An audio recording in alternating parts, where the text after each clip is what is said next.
ఈరోజు వ్యూహం pre release ఫంక్షన్కి విచ్చేసినటువంటి సోదరిమణులకు,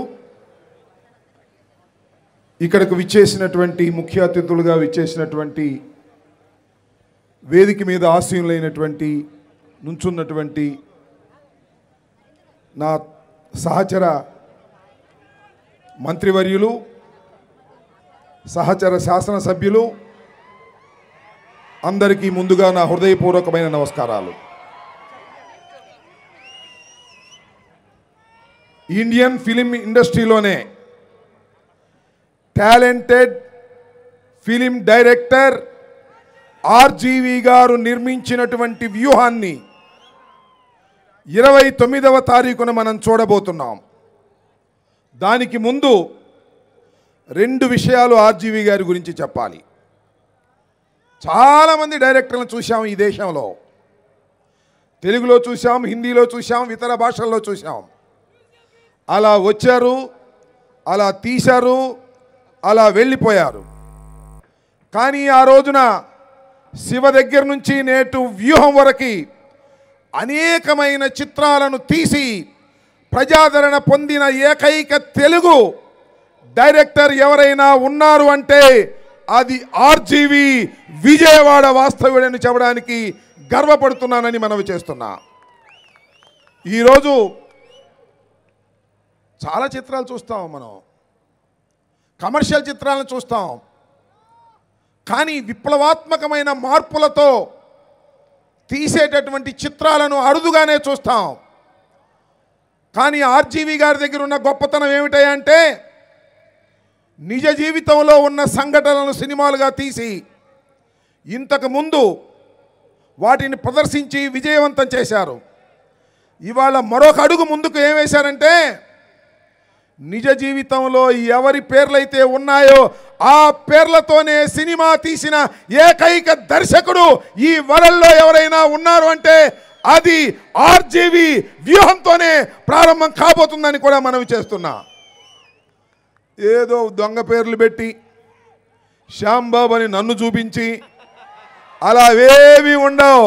రాంబాబుని రాంబాబుగానే చూపిస్తాడు, పవన్ కళ్యాణ్ని పవన్ కళ్యాణ్గానే చూపిస్తారు, జగన్మోహన్ రెడ్డి గారిని జగన్మోహన్ రెడ్డి గానే చూపిస్తారు, చంద్రబాబుని చంద్రబాబుగానే చూపించి ప్రజలను మెప్పించగలిగినటువంటి దర్శకులు రామ్ గోపాల్ వర్మ గారు. ధైర్య సాహసాలతో కూడినటువంటి దర్శకుడని కూడా ఈ సందర్భంగా నేను చెప్పదలుచుకున్నాను.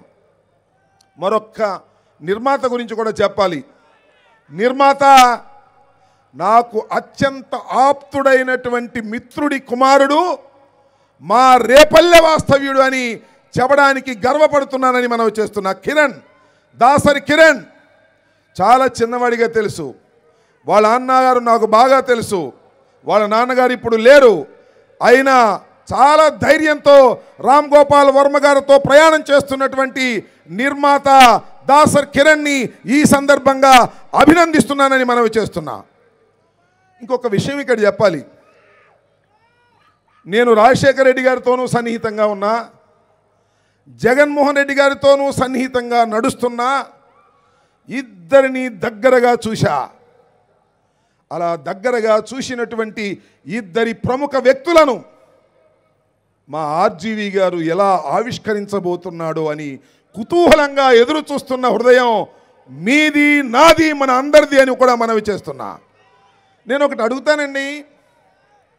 ఈనాడు పత్రిక ఉంది, దానికి రామోజీరావు గారు అధిపతి. తెల్లారు లెగిస్తే ఏమి రాస్తాడు? జగన్మోహన్ రెడ్డి గారి గురించి దోపిడీ అని రాస్తాడు, రాక్షసుడని రాస్తాడు, హత్యలు చేసే వ్యక్తి అని రాస్తాడు, ఫ్యాక్షనిస్ట్ అని రాస్తాడు, పరిపాలన సరిగా లేదని రాస్తాడు. ఎవరి గురించి రాస్తాడు? జగన్మోహన్ రెడ్డి గురించి రాస్తాడు. ఏమయ్యా రామోజీరావు గారు, ఏమయ్యా చంద్రబాబు నాయుడు గారు, మీ పేపర్లో మీ ఇష్టం వచ్చినట్టుగా రాసుకోవచ్చు, ఆవిష్కరించవచ్చు, కానీ కిరణ్ కుమార్ డబ్బులతో ఆర్జీవి గారి శక్తితో సినిమా తీస్తే జగన్మోహన్ రెడ్డి గారిని కరెక్ట్గా ఆవిష్కరిస్తే మీకేమిటి కడుపు మంట అని నేను ఈ సందర్భంగా అడుగుతున్నా. రామోజీరావు గారు ఇష్టం వచ్చినట్టుగా ఆవిష్కరించవచ్చు. అలాగే రాధాకృష్ణ తెల్లారు లెగిస్తే పేపర్ ఉంది కదా అని మీ పత్రికల్లో మీరు ఇష్టం వచ్చినట్టుగా జగన్మోహన్ రెడ్డి గారిని ఆవిష్కరించవచ్చు, దుర్మార్గుడిగా ఆవిష్కరించవచ్చు. కానీ రామ్ గోపాల్ వర్మ గారు జగన్మోహన్ రెడ్డి గారిని ఉన్నది ఉన్నట్టుగా, చంద్రబాబుని ఉన్నది ఉన్నట్టుగా, లోకేష్ని ఉన్నది ఉన్నట్టుగా ఆవిష్కరిస్తే మీకేమిటయ్యా కడుపు మంట అని ఈ సందర్భంగా అడుగుతా ఉన్నా. దానికి లాజిక్ ఏమిటి, ధర్మం ఏమిటో ఒక్కసారి ఆలోచించవలసిందిగా ఈ రాష్ట్ర ప్రజానీకాన్ని అడుగుతున్నానని మనవి చేస్తున్నా. ఇవాళ చాలా సంతోషం. ఒక చిత్రాన్ని చిత్రంగా వాస్తవానికి అతి దగ్గరగా ఇవాళ తీస్తున్నారు. నాకు అనిపిస్తుంది ఏంటంటే జగన్మోహన్ రెడ్డి గారి రాజకీయ జీవితం విషాదంతో ప్రారంభమైంది. అది ఎక్కడి దాకా వెళ్ళింది? విజయం దాకా వెళ్ళింది. విషాదంతో ప్రారంభమై విజయం దాకా వెళ్ళినటువంటి జగన్మోహన్ రెడ్డి గారి జీవితాన్ని 2 పార్టులుగా ఆవిష్కరిస్తున్నటువంటి వ్యక్తి రామ్ గోపాల్ వర్మ గారు, ఆర్జీవి గారు. విషాదంతో ప్రారంభమై విజయం దాకా ఇప్పుడు దాకా ప్రయాణం చేసినప్పుడు ఈ మధ్య ప్రయాణంలో కుట్రలు, కుతంత్రాలు, వ్యూహాలు అన్నిటినీ ప్రజా సంకల్ప యాత్ర అనే పాదయాత్రతో తొక్కుకుంటూ నడిచి వెళ్ళినటువంటి వీరుడు జగన్మోహన్ రెడ్డిని ఏ విధంగా ఆవిష్కరించారో చూడాలని కుతూహలంగా ఉంది. 28ని చూపిస్తారో, మాకు 29ని హాల్లోనే చూపిస్తారో మాకు తెలియదు, కానీ బ్రహ్మాండంగా ఆవిష్కరించారని నాకు అర్థమవుతుంది. ఏమిటంటే లోకేష్ వెళ్ళి కోర్టులో పిటిషన్ వేశాడంట. అందువల్ల అద్భుతంగా ఆవిష్కరించి ఉంటారనేది నాకు ఏ విధమైన సందేహము లేదని కూడా ఈ సందర్భంగా నేను మనవి చేస్తున్నా. నాకు అక్కడక్కడ అర్థమవుతుందండి. రామ్ గోపాల్ వర్మ గారు చాలా సీరియస్గా డిస్కషన్ జరుగుతుంటే ఆ చిత్రంలో మధ్యలో ఒక అతను కారపూస తింటూ ఉంటాడు, మధ్యలో ఒక అతను బత్తాకాయలు తింటూ ఉంటాడు. ఎవరండి ఆయన అని నేను అడగాల? మీరు చెప్తారా? సార్ మిమ్మల్ని అందరిని అడుగుతున్నాను, ఎవరై ఉంటారు? అది కాదు, మిమ్మల్ని అందరినీ అడుగుతున్నాను, ఎవరై ఉంటారు? అది నాకు అర్థమైంది, మీకు అర్థమైంది. అంత సీరియస్గా ఉన్నప్పుడు బఠానీలు, పప్పుండలు, కారపూసలు, బత్తాయి తొనలు తీసేది తినేది ఎవరండి? ఇంకా పప్పు లోకేషు తప్ప అనేది అందరికీ అర్థమైనటువంటి అంశం. ఇలాంటి అనేకమైనటువంటి ఎంత సీరియస్ పాలిటిక్స్ అయినా మధ్యలో అక్కడక్కడ కొద్దిగా హాస్యం ఉండాలి. అప్పుడప్పుడు శాసనసభలో కూడా మేము సీరియస్గా జరుగుతున్నప్పుడు కొద్దిగా ఆశ గుళికలు వాడతాం. వాడకపోతే మజా ఉండదు. ఎంత సీరియస్ రాజకీయాలు నడుస్తున్నా జగన్మోహన్ రెడ్డి గారికి, చంద్రబాబు నాయుడు గారికి మధ్యన ఎంత సీరియస్గా నడుస్తున్నా, జగన్మోహన్ రెడ్డి గారికి, చంద్రబాబు నాయుడు గారికి, అదేవిధంగా పవన్ కళ్యాణ్ గారికి మధ్యన ఎంత సీరియస్గా నడుస్తున్నా మధ్యలో ఎవరో ఒక జోకర్ కావాలి. ఆ జోకర్ని సృష్టించలేదు, వాళ్లే సృష్టించి పక్కన పెట్టుకున్నారు. అతని లోకేష్ అని చాలా విడమర్చి చెప్పినటువంటి వ్యక్తి ఆర్జీవి గారు. నేను మనవి చేస్తున్నా, ఇంకా చెప్పాలంటే చాలా విషయాలు ఉన్నాయి. చాలామంది వేదిక మీద ఉన్నారు. రాజకీయ ఉపన్యాసాలు కాదు, కానీ నాకంత కుతూహలం. ఈ దేశంలో, ఈ రాష్ట్రంలో అత్యంత ప్రజాదరణ కలిగినటువంటి ఏకైక నాయకుడు జగన్మోహన్ రెడ్డి అనడంలో సందేహం లేదు.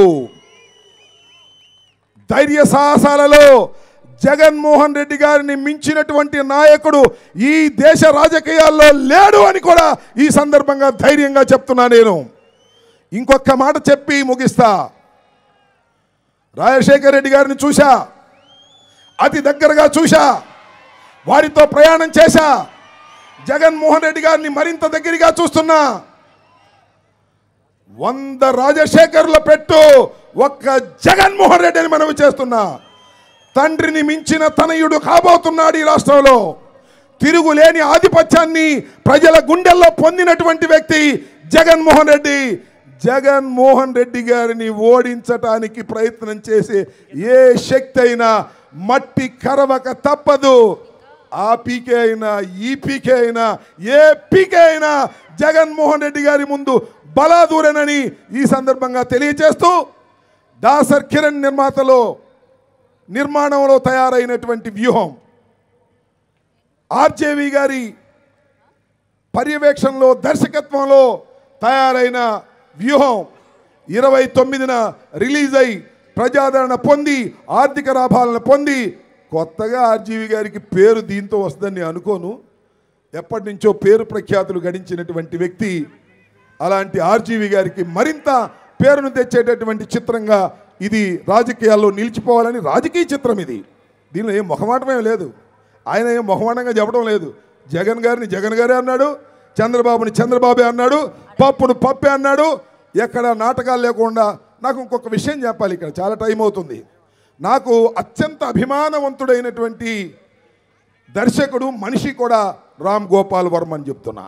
ఎందుకంటే మేము నిజాలు చెప్పలేం, మీరు నిజాలు చెప్పలేరు, ఎక్కడో ఒక చోట అబద్ధం ఆడతారు. కానీ ఆయన జీవితంలో నిజాలనే చెప్పి అది ప్రజలను మెప్పించేటటువంటి సాహసికుడు ఆర్జీవి గారు. అందుకని ఆయన్ని అభిమానించవలసిందేనని మనవి చేసుకుంటూ ఈ అవకాశం కల్పించినటువంటి కిరణ్ గారికి, ఈ అవకాశం కల్పించినటువంటి ఆర్జీవి గారికి నా హృదయపూర్వకమైనటువంటి ధన్యవాదాలు తెలియజేసుకుంటూ సెలవు తీసుకుంటున్నాను. జై హింద్, జై జగన్. థ్యాంక్ యూ రాంబాబు గారు, థ్యాంక్ యూ సో మచ్. ఇప్పుడు మినిస్టర్